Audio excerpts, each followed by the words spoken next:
เจ้าเคยผ่านไผมาบ่มีค่ากับไผโลกนี้แต่ว่าเจ้าก็ยังเป็นแฟนที่ดีมอบความดีให้อายเสมอบ่ได้แค่อดีตของน้องเฮาทั้งสองต่างก็เข้าใจเอาความหักสองเฮาต่างคนมอบให้มอบทั้งกายและใจสองเฮาหากัน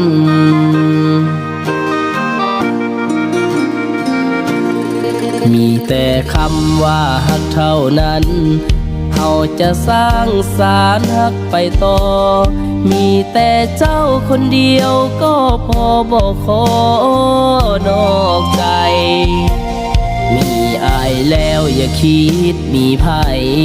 อย่านอกใจในยามเฮามีขอให้เจ้ามั่นคงเป็นแฟนที่ดีจากวันนี้หรือวันต่อไป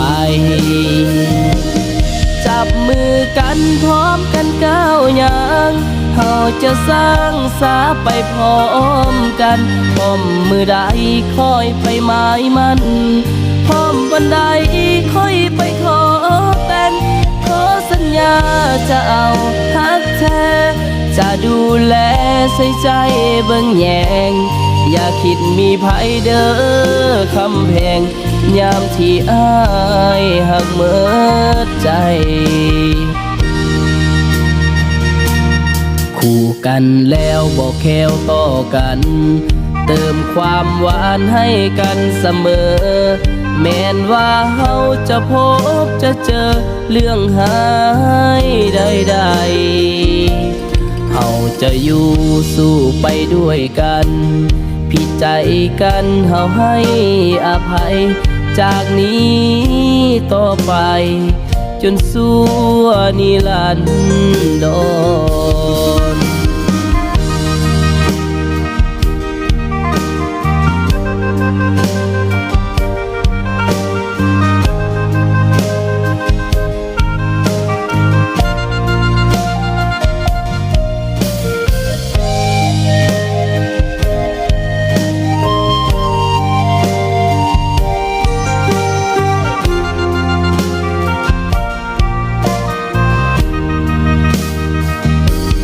จับมือกันพร้อมกันก้าวอย่างเฮาจะสร้างสาไปพร้อ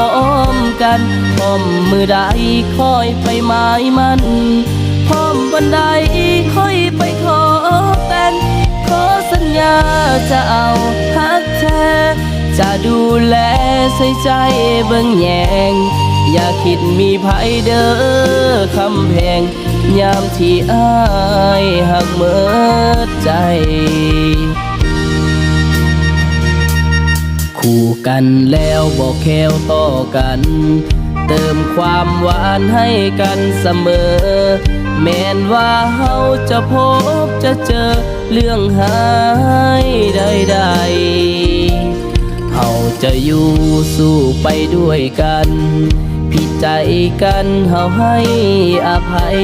จากนี้ต่อไปจนสู้นิรันดร